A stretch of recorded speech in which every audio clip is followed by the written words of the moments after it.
Time to fuel your business success.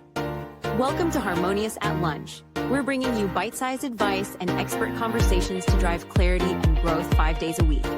Make sure you join our Facebook group at humanoff.com/lunch, where listeners like you and our guests hang out so we can find harmony in business together. If you're building a business, you're in the right place. Let's dive in. How do you hire the right people in your business so you can scale and not have to worry about who's there running it? That's the question we're going to answer today. I have a very special guest with me. He's built multiple 8-figure businesses using this hiring system that he's going to share with us today. So I'm excited to dive in. Kasim, welcome to the party. Thanks for being here. Brandon, thanks for having me. I appreciate you. You changed your subtitle. You had Thug Life down there. I did. So recording. I was trolling my buddy and I was on his StreamYard thing. And as you were about to hit the pre-roll, all of a sudden I looked at it and I was like, oh, golly, I should pull that back. I was so prepared to introduce you. This is a CEO of Thug Life over here, Kasim, but that's okay. CEO of Pareto Talent, at least. But this is a topic that a lot of people talk about because hiring, I mean, you've heard it, I'm sure. It's so hard to hire. Nobody wants to work. Yeah. You have a system. So hard to find good help these days. Yeah, exactly. Yeah. I mean, the list goes on and on, right? But you've built multiple large businesses that obviously stem on your ability to attract and hire and retain the right talent. So you have a system to do this. Break this down. When did you in your business career realize that the people were really the key to your success? As a young man, I was petrified of competence. And I think a lot of young entrepreneurs are. I needed to be the smartest person in the room, which meant you stay in really small rooms. You know what I mean? Usually right. That's room one. And the result of that was years long pipeline of mediocre talent. You know, when you're afraid of competence, first of all, it's not a conscious decision. Like, oh, I'm gonna go out there and hire a bunch of people that are dumber than me. It's a thing that manifests naturally from insecurity and not acknowledging those demons. And so you end up hiring manageable people. And the problem with manageable people is they need to be managed. And I had a really extraordinary experience with a client. I had a client who was the hardest client I've ever had in my entire life because of his son. The father owned the business. The son ran things on a day-to-day basis. His name was John Moran. John was a nightmare. I remember one particular instance where I owed them something. I forget what. I was building software for them, and I wasn't building it. I was offshoring it, just outsourcing the development. I don't know how to build software.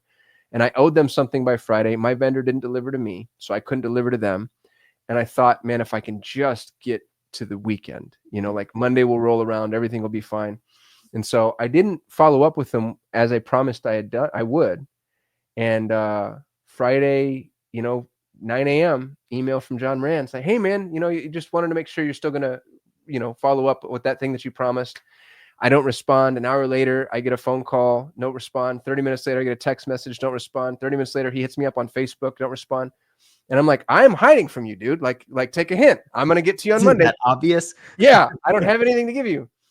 And I'm sitting in my office and all of a sudden I hear a knock at my door.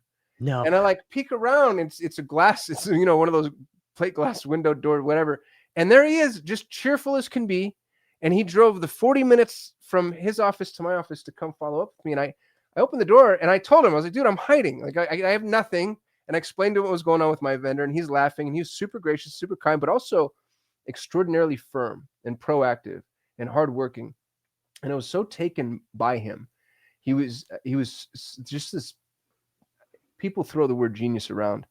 Dude, the guy was a genius. He could figure anything out, and he was hardworking. And those two things don't always kiss. You know what I mean? It's usually like the genius is lazy or the hardworking person takes longer. John had them both. And his business ended up collapsing. The business his father owned was taken down by a bad investor. Investor tried to steal the IP. They had funding. The whole thing, it ended up crashing. It was really sad because it was a very promising endeavor. And he went and got a job, soul-sucking corporate sale type job, but minting money.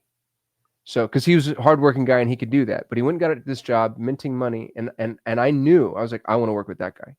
I want my business, everything in my business was hard. I, just didn't, I wanted to be with and around him.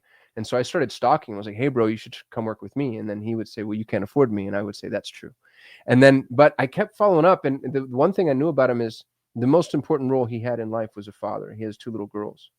And he was working Sunday to Sunday, 7 days a week, because he had a lifestyle to maintain and a certain amount of money that they were making. And I finally wore him down.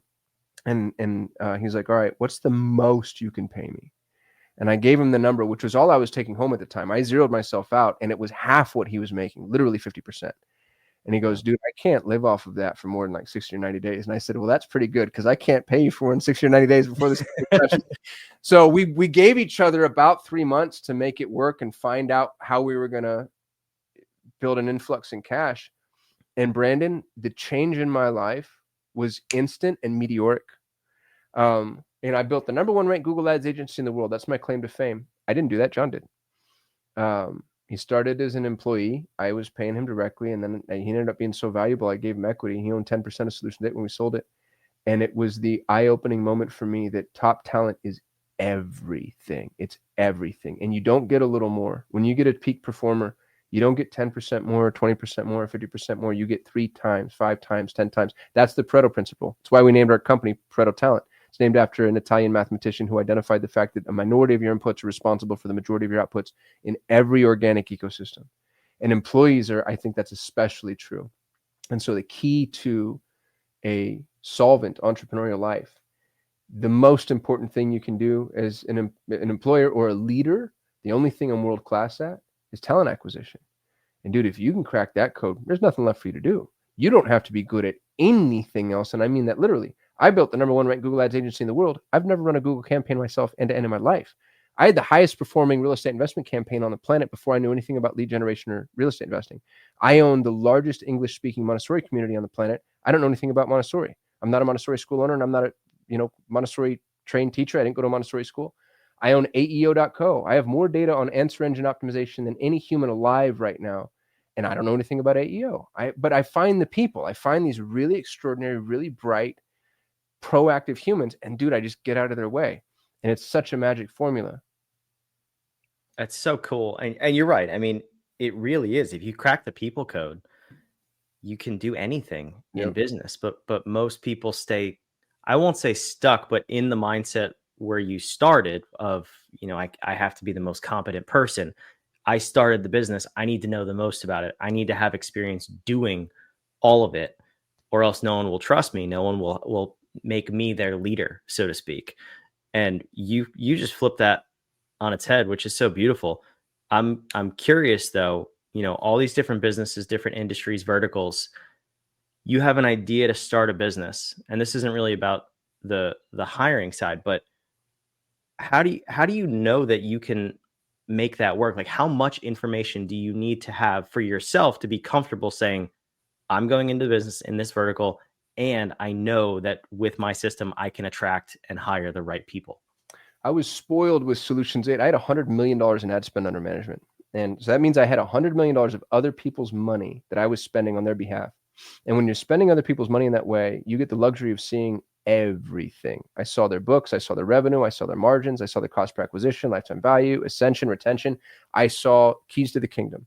Here's what I learned that might be, I think it's the most important thing I've ever learned when it comes to establishing your buy box for opportunity.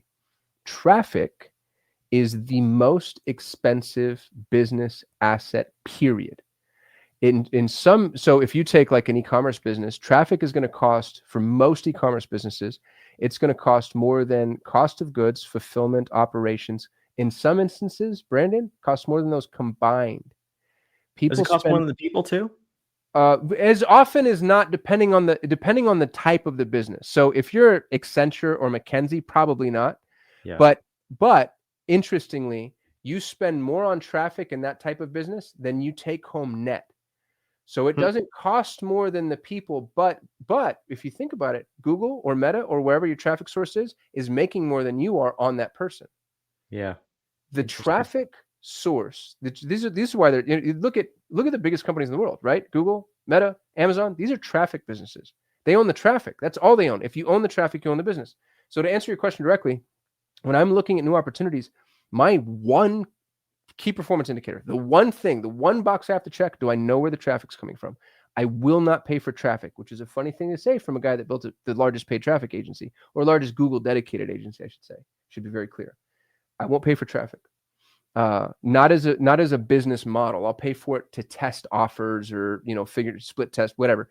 I will not pay for traffic. And so for me, the business opportunity is, where does the traffic already exist, or where do I already have access to traffic that is, I guess, mobile? And by mobile, I mean, I know that I can move them. And if there's, and traffic usually looks like a problem. It usually looks like people complaining about something. So if you have access to traffic, and that could be something as simple as you're in a school group of people who cannot figure out how to install Google Tag Manager in order to continue whatever endeavor the school group teaches. You just found yourself a business, right? Because that's traffic. And traffic is the most expensive, hardest, most friction, most changing. SEO changes all the time. Google ads changes all the time. Meta ads changes all the time. If you can crack the traffic code, it's easy street in business. I have a portfolio of 15 businesses, all built on this framework. I figure out traffic first. Once traffic's figured out, think about it as like, if you want to learn, I'm not a baseball player, but I know this for a fact. If I want to learn how to bat, the way to learn how to bat is to bat a ton, right? You go sit in a batting cage and you just swing and swing and swing and swing and swing and swing and swing. And you do that, and Malcolm Gladwell's 10,000 hours kicks in, and you become really good at batting. That's traffic. Imagine trying to be a baseball player, trying to learn how to bat. And every time you want to swing, you have to go out, find somebody, knock on their door, get them to open it, get them to talk them into saying, hey, can you come over to my batting cage and we throw me a ball, just one? And they're like, all right, dude, fine. And then they come over and they throw, and regardless of whether or not you connect, they go away and you have to do that again. There's no way you'll ever learn how to bat. Business is iterative. Every facet of your business is an iterative process that improves over time. It's ironing, sharpening iron. And if you don't have a consistent flow of traffic, you will never have the opportunity to iterate. Solve for traffic. Everything else in business is easy. That's brilliant. It's such a good example too. I love the baseball analogy. Can you break that down? I don't want you to give away the secret sauce, but you said 15 businesses. Like, can you give me an example of I'll give you the list.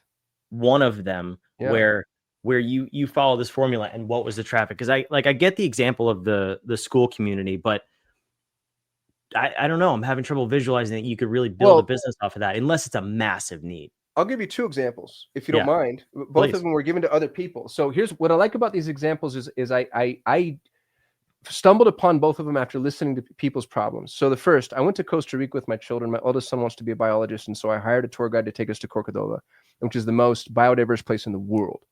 And it's like 4.5 hours from the airport to Corcovado, and we did it over a number of days. So I spent a lot of time with this guy. His name's Rafa. Really good dude. Rafa wants to start. He has a tour business, but he didn't know how to get traffic. And he's like, dude, it's hard because Costa Rica, that's the economy, is tourism. Yeah. So getting your name out there is damn near impossible. And so all I did, I just got real Socratic. I just asked him questions about him, the model, what people do when they come, what's the highest margin, blah, blah, blah, blah, blah, blah, blah, blah, blah. Here's the traffic. Costa Rica, because the economy is tourism based, has a ton of bed and breakfasts, small boutique hotels, Airbnbs. The hardest part about Costa Rica, which I had experienced, was driving Costa Rica. Now, I'm, forgive me for saying, I'm not the ideal demographic. I'm ultra wealthy and I can afford to hire a tour guide who's going to drive me from one point to the other. A lot of people don't have that luxury. What people want and need when they're in a new country is the ability to get from the airport to wherever it is that they're staying with ease. So 80 to 90% of all of the people coming into Costa Rica are going to places that have airport shuttles. That's traffic. Now, this is what's really interesting. This is what I told Rafa, and I think this is absolutely genius, if you don't mind me saying. Go to every single boutique bread and breakfast, Airbnb, boutique hotel, in areas that you want to be in. So like Jaco is a really fun area. A lot of tourists come in there. Those tourists tend to have money because there's fun stuff to do. And tell them, I'll run your shuttle for free. It's 90 minutes from the airport to Jaco. It's $500 a month to rent a van in Costa Rica. It's $500 a month to have a driver. These are Rafa's numbers, not mine.